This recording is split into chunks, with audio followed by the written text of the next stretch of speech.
Abraham Lincoln, From Log Cabin to the White House. Written by B. Silverberg.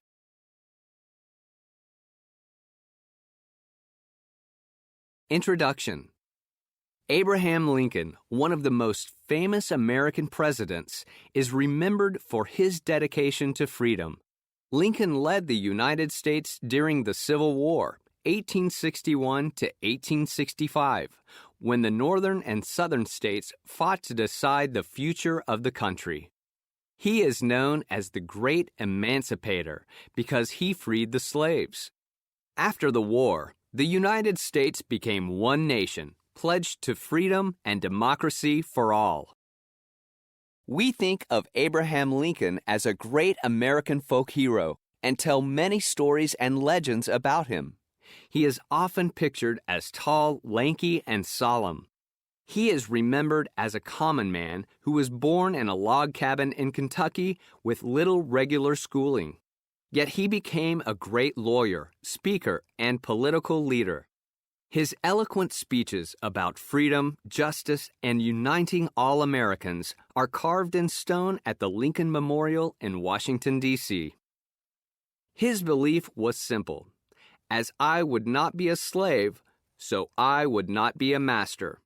This expresses my idea of democracy. The early years. Abraham Lincoln was born to Thomas and Nancy Hanks Lincoln on February 12, 1809, on a small log cabin farm near Hodgenville, Kentucky. After moving to nearby Knob Creek, Abe and his older sister Sarah went to school for short periods during the winters. His mother Nancy encouraged their education, but his father Tom wanted Abe to help with chores. When Abe was 7, the family moved to Indiana, hoping for a better life. 2 years after Tom built a new log cabin, Nancy became ill with milk sickness and died. Abe and Sarah mourned the death of their hard-working, loving mother. Soon after, Abe's father married Sarah Bush Johnston, a widow and mother of 3 whom Tom had known in Kentucky. With love and care, she created a warm life for Abe and Sarah. She encouraged Abe as he grew into a tall, awkward youth. He spent much time in the woods using his axe to fell trees and split logs for fences, wagons, and farm equipment. Friends told of Abe's moody quietness, even though Abe told homey, humorous stories. Abe went to school for only a few weeks in the winters, walking 18 miles, 29 kilometers daily. Mostly he educated himself by borrowing books and newspapers from neighbors and travelers. These were frontier days when people moved westward, following Daniel Boone, Johnny Appleseed, and other pioneers. Their stories and the books he read sparked ideas of a world larger than Abe's backwoods. They prepared him for adulthood and his political career. As a teenager, Abe, now a strong 6 feet 4 inches, 2 meters, traveled down the Mississippi on a flatboat loaded with produce. He floated, steering with a pole, to the busy port of New Orleans, where he saw the city's wonders and people of many colors and nationalities. For the first time, Abe saw black men, women, and children chained at slave-holding pens and auction blocks to be bought and sold. After Abe's return, his father again moved the family westward to central Illinois, near the town of Decatur. Abe helped his father build a new log cabin and soon after left the homestead at age 22. In the frontier village of New Salem, Abe worked various jobs including storekeeper, surveyor, and carpenter. He became well known as a wrestler and as a skilled orator in the New Salem Debating Society. He ran for the Illinois state legislature, losing in 1832, but succeeding 2 years later. A lawyer and fellow legislator, John Todd Stewart, encouraged Abe to study law. Abe read law books, passed the exams in March 1837, and joined Stuart's law practice, moving to Springfield, where the Illinois legislature met. Law and politics. Abraham Lincoln's views were based on his strong belief in democratic rights for the common man, that each person was important regardless of wealth or privilege. He became a respected member of the Whig Party, supporting strong central government in Washington, D.C. The other leading party, the Democrats, believed in states' rights, or that states should control their own affairs without interference from Washington. At the age of 30, Lincoln met his future wife, Mary Ann Todd. She was the fashionable daughter of a wealthy Kentucky banker.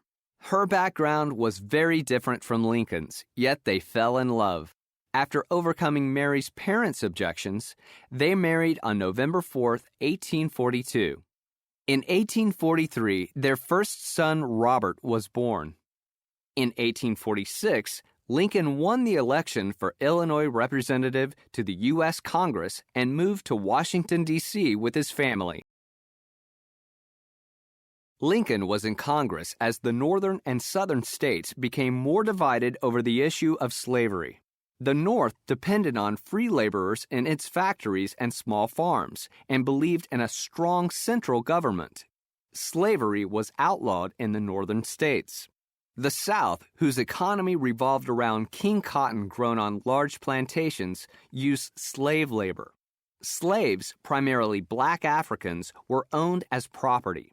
Most lived under very poor conditions and were treated inhumanely. They had no personal or civil rights. The laws of southern states allowed and protected slavery. The United States expanded as western territories applied for statehood. Would these states enter as free or slave states? The South wanted new lands for slave-grown cotton. The North wanted the country to promote independent farms and free labor. Lincoln opposed slavery, but as an Illinois representative in Washington, he believed that the practice was protected by the state laws in the South. However, he fought the spread of slavery in the Western territories.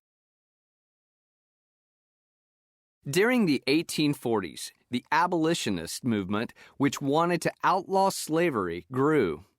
Its followers, both whites and free blacks, demanded an end to the horrors and inhumanity of holding humans in bondage.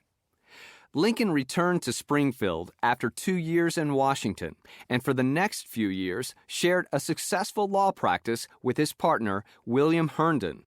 Lincoln became known for his honesty, legal abilities, wit, and fine oratory. In February 1850, Abraham and Mary faced tragedy when their boy Eddie, nearly 4 years old, died of tuberculosis.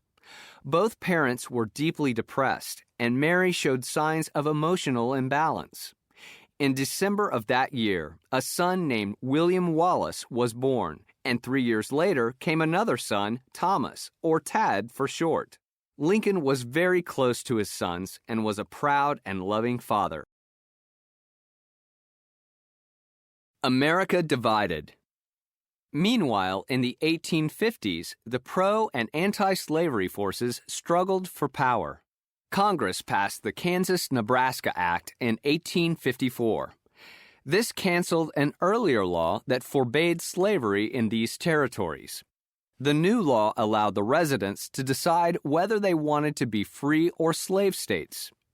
This principle of letting the people decide, called popular sovereignty, was introduced by an old political rival of Lincoln's, Stephen Douglas, now a U.S. Senator from Illinois.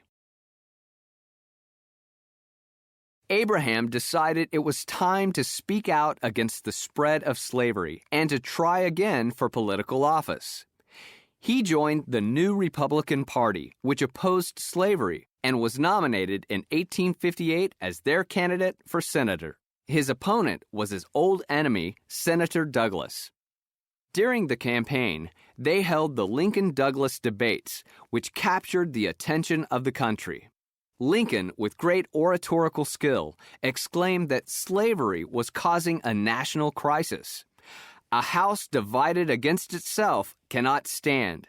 I believe this government cannot endure permanently half slave and half free.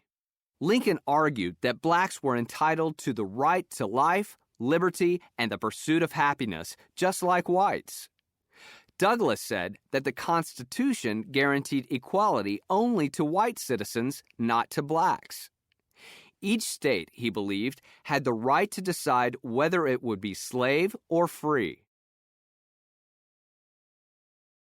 Lincoln lost the election, but the debates made him popular, particularly in the Republican Party. By 1860, he was the party's choice for president.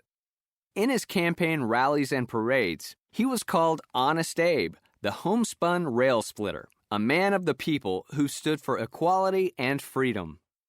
On November 6, 1860, Lincoln was elected President of the United States. The North and the Western Territories rejoiced. The South was outraged. Even before Lincoln's inauguration on March 4, 1861, 7 Southern states voted to secede from the United States of America. By February, the pro-slavery states had established a government, the Confederate States of America, under President Jefferson Davis, and prepared for war. The War Years.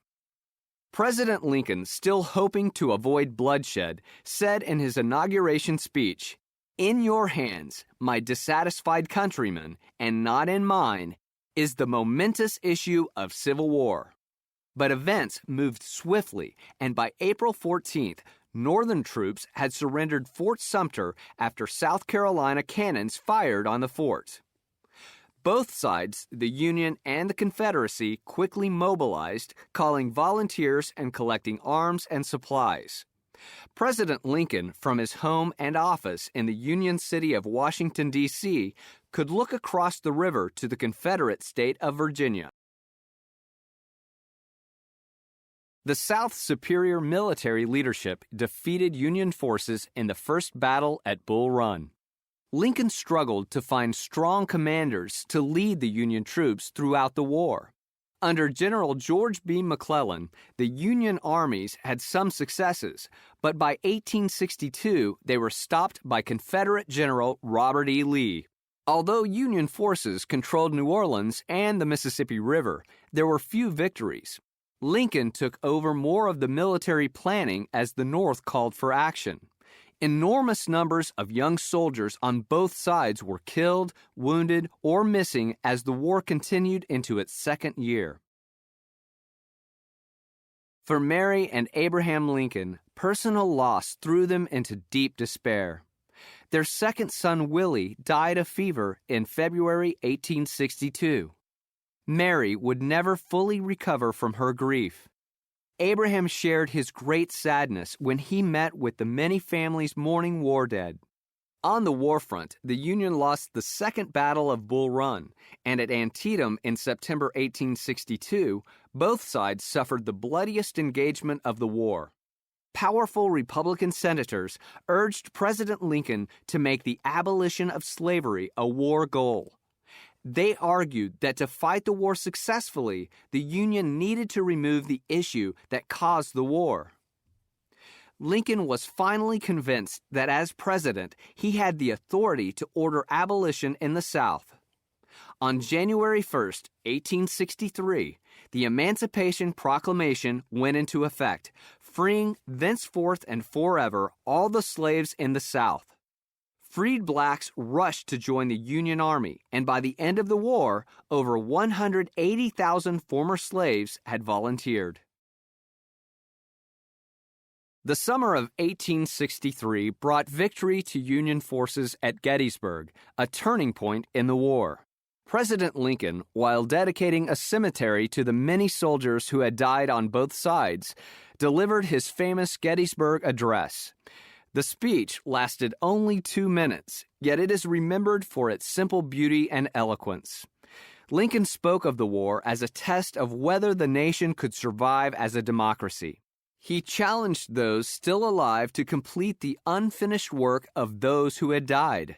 that the government of the people, by the people, for the people, shall not perish from the earth. Under the newly appointed General Ulysses S. Grant, the Union armies were victorious in the West and South. Lincoln saw hope of the war's end as Confederate troops were defeated in Georgia and Virginia in late 1864.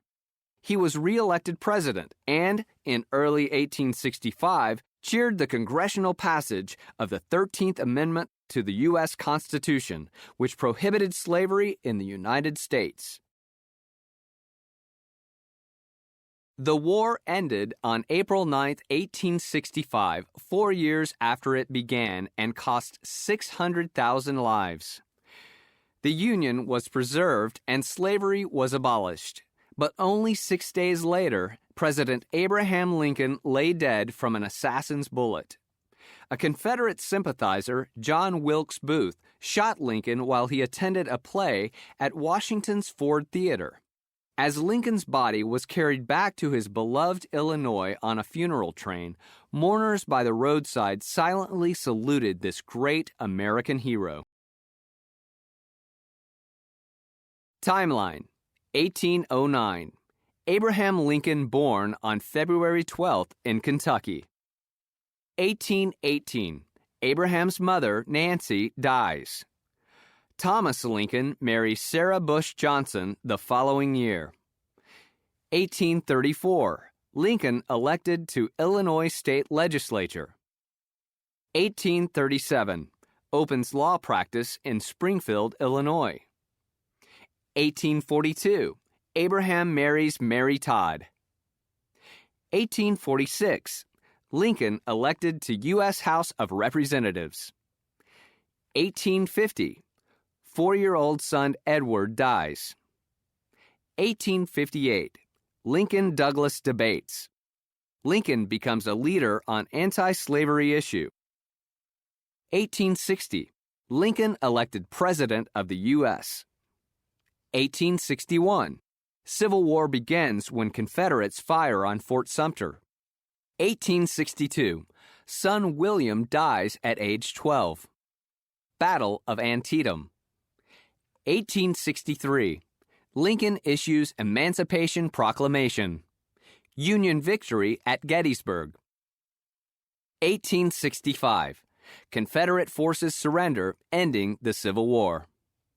Lincoln shot on the evening of April 14th and dies the following day.